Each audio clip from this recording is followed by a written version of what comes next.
राधे राधे प्रिय भक्तों, आज के सत्संग को पूरा जरूर सुने। वीडियो को लाइक, चैनल को सब्सक्राइब करके कमेंट बॉक्स में राधे राधे जरूर लिखें।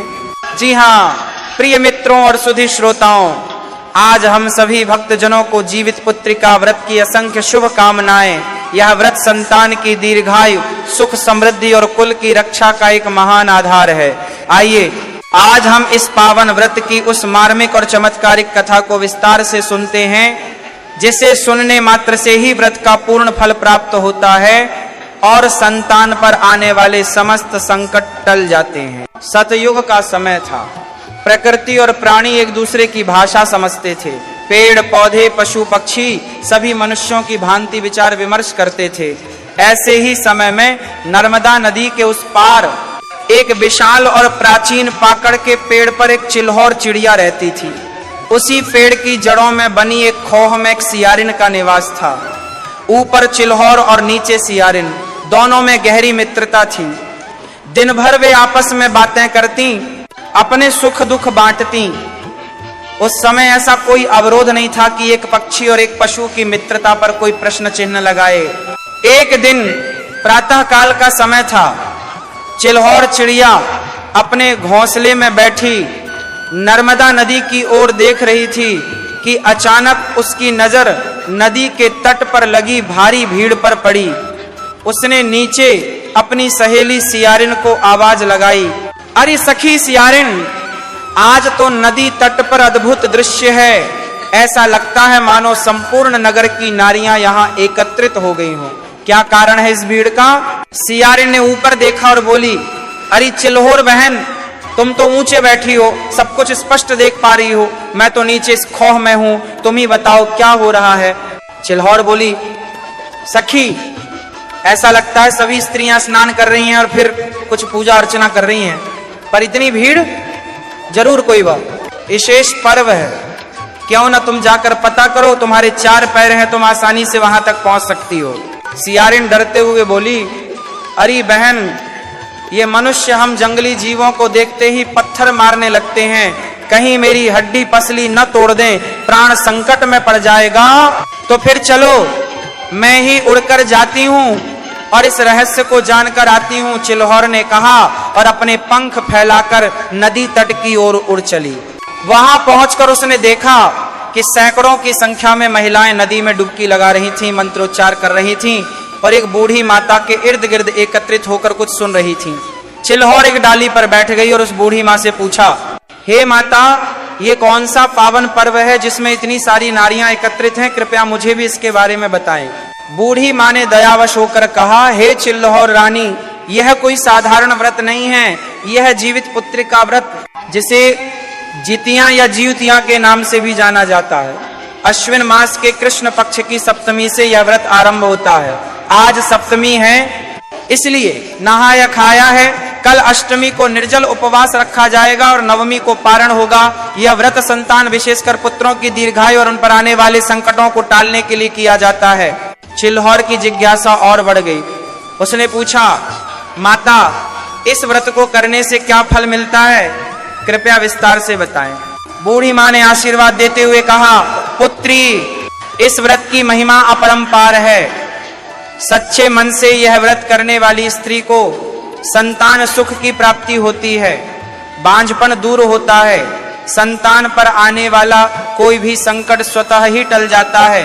यहाँ तक कि मृत संतान को भी जीवित होने का वरदान इस व्रत में छिपा है। ये व्रत जीवित पुत्रिका देवी और जितवाहन भगवान की कृपा दिलाता है। ये सुनकर चिल्हौर का हृदय आनंद से भर गया। वह बूढ़ी माँ को धन्यवाद देकर तत्परता से अपने पेड़ पर लौट आई। सियारिन बेसब्री से इंतजार कर रही थी। सखी, क्या जाना, क्या रहस्य था उस भीड़ का? सियारिन ने उत्सुकता पूर्वक पूछा। चिल्हौर ने सारी बात विस्तार से बताई और कहा, सहेली, मैं तो अवश्य ही यह व्रत रखूंगी। मेरे बच्चों की रक्षा के लिए, उनकी दीर्घायु के लिए यह व्रत परम आवश्यक है। सियारिन भी तुरंत बोल उठी, तो फिर मैं भी यह व्रत रखूंगी। चिल्हौर ने चिंतित स्वर में कहा, सखी, तुम्हारा स्वभाव और शरीर मेरे से भिन्न है। मैं दाना चुन्ना खाकर गुजारा कर लेती हूँ, पर तुम तो मांसाहारी हो। यदि कहीं से मांस की गंध आ गई तो तुम्हारा व्रत टूट जाएगा, व्रत भंग होने का पाप लगेगा। इसलिए मेरी सलाह है कि तुम यह व्रत न रखो। पर सियारिन अपने जिद पर अड़ी रही, नहीं बहन, मैं अवश्य रखूंगी, मैं अपनी इंद्रियों को वश में कर लूंगी। अगले दिन सप्तमी था। दोनों सखियों ने नर्मदा नदी में स्नान किया और व्रत का संकल्प लिया। चिल्होर ने पहले ही अपने बच्चों के लिए दाना एकत्र कर रखा था। उसने बच्चों से कहा, पुत्रों, आज मां व्रत पर है, मैं तुम्हें अपनी चोंच से दाना नहीं खिला पाऊंगी, तुम्हें स्वयं ही अपना भोजन करना होगा। सियारिन ने भी व्रत रखा, पर उसका मन अभी से ललचा रहा था। अष्टमी के दिन दोनों ने निर्जल व्रत रखा। संध्या के समय फिर से नदी में स्नान किया और वहां आयोजित हो रही कथा सुनने बैठ गईं।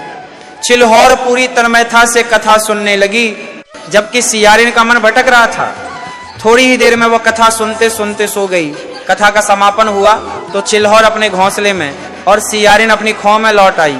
रात्रि का समय था। पास के गांव में एक व्यापारी का जवान बेटा मर गया था। बारिश के कारण उसका दाह संस्कार ठीक से नहीं हो पाया और आधा जला हुआ शव रह गया था। पश्चिमी हवा चल रही था, जिसके साथ उस शव की गंध सियारिन तक आने लगी। सियारिन की भूख बढ़ने लगी, उसका मुंह छटपटाने लगा। वह चिल्होर को बुलाने लगी। अरे चिल्होर बहन, सो गई क्या? चिल्होर ने उत्तर दिया, नहीं सखी, जाग रही हूँ, अपने बच्चों को देख रही हूँ और ईश्वर का स्मरण कर रही हूँ। थोड़ी देर बाद सियारिन ने फिर पूछा, बहन, अभी सुबह होने में कितनी देर है? चिल्होर ने समझ लिया कि उसकी सखी का मन भटक रहा है। तीसरी बार जब सियारिन ने पूछा और चिल्होर ने उत्तर नहीं दिया तो सियारिन चुपचाप अपनी खौ से निकली और मृत घाट की ओर चल पड़ी। चिल्होर सब कुछ देख रही थी। सियारिन ने उस अधजले शव को खूब खाया और तृप्त होकर लौट आई।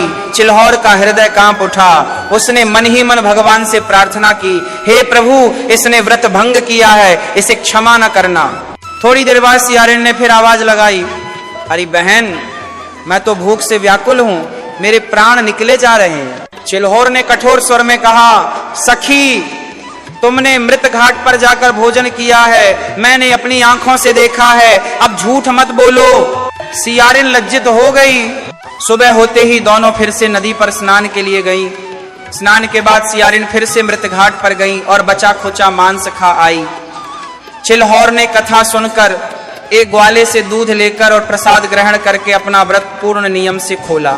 इस प्रकार हर वर्ष जीवित पुत्री का व्रत आता और दोनों व्रत रखती, पर सियारिन हर बार व्रत भंग कर देती, जबकि चिल्होर पूरी श्रद्धा से व्रत का पालन करती। समय बीता, अब दोनों वृद्ध हो चुकी थी। एक दिन चिल्होर ने कहा, सखी, अब मेरे प्राण त्यागने का समय आ गया है, मैं इस शरीर को नर्मदा मैया की गोद में समर्पित करने जा रही हूँ। सियारिन ने भी कहा, मैं भी तुम्हारे साथ चलूंगी। नर्मदा तट पर पहुंचकर सियारिन ने प्रार्थना की, हे गंगा मैया, इस शरीर का त्याग करके मैं अगले जन्म में किसी धनवान व्यापारी के घर जन्म लूं और मेरा विवाह किसी राजा से हो। चिल्होर ने प्रार्थना की, हे माता, मैं अगले जन्म में एक सामान्य व्यापारी के घर जन्म लूं और मेरा विवाह किसी मंत्री के पुत्र से हो। मुझे केवल इतनी वरदान देना कि मुझे मेरा पूर्व जन्म याद रहे, याद आपके बारे अलगान का लगातार चल मना जा। इतना कहकर दोनों ने नर्मदा की गोद में समाधि ले ली। दोनों की मृत्यु के बाद उन्होंने एक ही व्यापारी के घर जन्म लिया। सियारिन ने बड़ी बेटी के रूप में जन्म लिया और उसका नाम शीलावती रखा गया।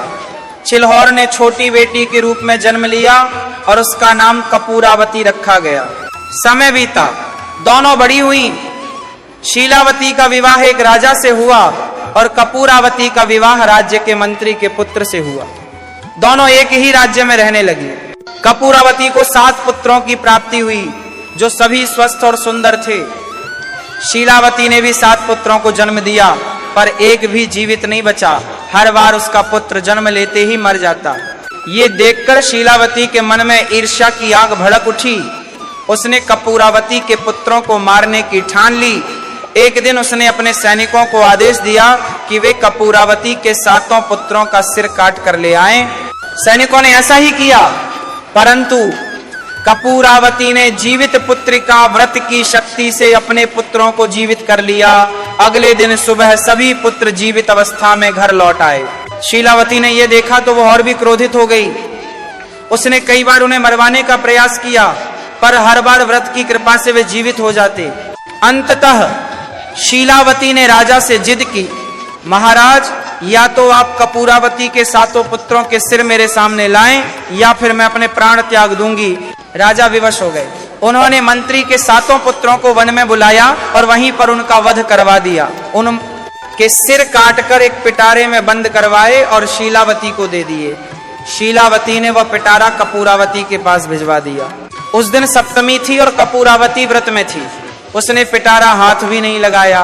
रात हो गई पर उसके पुत्र लौटे नहीं। वह चिंतित हो उठी। अष्टमी का दिन भी बीत गया पर पुत्रों का कुछ पता नहीं चला। इधर ब्रह्मलोक में भगवान ब्रह्मा, विष्णु और महेश ने देखा कि जितवाहन भगवान के भक्त पर संकट आया हुआ है। तीनों उनके पास पहुंचे और कहा, हे जितवाहन, आपके भक्त की सहायता के लिए तत्पर हो जाएं। जितवाहन भगवान तत्काल पृथ्वी पर आए। उन्होंने शीलावती के महल से वो पिटारा लिया जिसमें 7 सिर थे।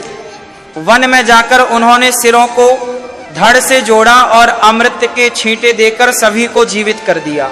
फिर उन्हें घोड़ों पर बैठाकर कपूरावती के घर भेज दिया। रात्रि में जब कपूरावती के द्वार पर दस्तक हुई और उसने अपने 7 पुत्रों को जीवित देखा तो उसकी आंखों में आंसू आ गए। उसने भगवान जितवाहन को धन्यवाद दिया। सुबह होने पर जब उसने वह पिटारा खोला तो उसमें सिरों के स्थान पर सोने, चांदी के आभूषण और हीरे जवाहरात भरे हुए थे। भगवान की कृपा से सब कुछ बदल चुका था। कपूरावती ने शीलावती को एक पत्र लिखकर बुलवाया। दोनों की मुलाकात एक पीपल के पेड़ के नीचे हुई। कपूरावती ने कहा, बहन, क्या तुम्हें पूर्व जन्म की कोई स्मृति है? शीलावती ने कहा, नहीं। तब कपूरावती ने सारा वृत्तांत सुनाया। हे बहन, पूर्व जन्म में तुम सियारिन थी और मैं चिल्होर चिड़िया।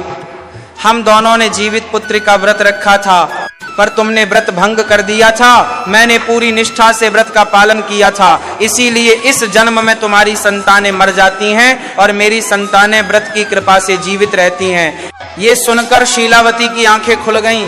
उसने कपूरावती के चरण पकड़ लिए और व्रत की विधि बताने की प्रार्थना की। कपूरावती ने उसे पूरी विधि बताई। अगले वर्ष शीलावती ने पूरी श्रद्धा और नियम से जीवित पुत्री का व्रत रखा, कथा सुनी और व्रत का पालन किया। भगवान जितवाहन की कृपा से उसके भी 2 पुत्र हुए जो स्वस्थ और दीर्घायु हुए।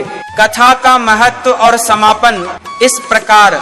इस कथा का सार यह है कि जो भी स्त्री सच्चे मन और पूर्ण निष्ठा से जीवित पुत्र का व्रत रखती हैं, उसके संतान सुख में वृद्धि होती है, उसके घर में सुख, शांति और समृद्धि का वास होता है। व्रत के नियमों का पालन अवश्य करें, निर्जल व्रत रखें, कथा को अवश्य सुने और पारण के दिन ब्राह्मण को भोजन कराकर दान दक्षिणा अवश्य दें। हे माताओं और बहनों, आप सभी पर जीवित पुत्रिका देवी और जितवाहन भगवान की कृपा बनी रहे। आपके पुत्र दीर्घायु हों, सुखी हों और कुल का नाम रोशन करें। जय जीवित पुत्रिका मैया, जय जितवाहन भगवान। ये कोई साधारण कहानी नहीं है, ये एक सच्चाई है, एक ऐसा सत्य है जो सदियों से चला आ रहा है। तो आओ, थोड़ा सा समय निकालो, अपने मन की दुनिया को यहाँ एकाग्र करो और सुनो ये अद्भुत गाथा पूरे मन से। एक समय की बात है, चिरांगीपुर नाम का एक सुंदर राज्य था। वहां के राजा बड़े ही धर्मात्मा, प्रजा का दुहक दर्द समझने वाले और न्यायप्रिय थे। उनकी राजधानी में चारों तरफ सुख समृद्धि का साम्राज्य था। खेत लहलहाते थे, बाजारों में रौनक रहती थी और चारों तरफ बच्चों की किलकारियां गूंजती थी। पर राजमहल के सबसे ऊंचे कक्ष में बैठी रानी के चेहरे पर एक गहरा उदासी का भाव था। राजा का राजपाट तो बहुत बड़ा था, सोना चांदी हीरे जवाहरात की कोई कमी नहीं थी, पर एक चीज की कमी थी जो रानी के दिल में एक टीस की तरह चुभती रहती थी। वह थी एक संतान की किलकारी। संतान सुख से वंचित रानी का मन हर पल यही सोचकर व्यथित रहता था कि आखिर इस विशाल राज्य का वारिस कौन होगा। उनकी कोई संतान नहीं थी। रानी दिन रात इसी चिंता में डूबी रहती। महल की दीवारों पर टंगे शाही पारिवारिक चित्रों में बच्चों की अनुपस्थिति उन्हें हमेशा खटकती। वे भगवान से रोज प्रार्थना करती, हे प्रभु मुझे पुत्र रत्न की प्राप्ति हो, मैं एक मां बनना चाहती हूँ। लेकिन समय बीतता गया और उनकी कोख आज भी सूनी थी। एक दिन रानी का दिल इतना भर गया कि उन्होंने राजा से कहा, महाराज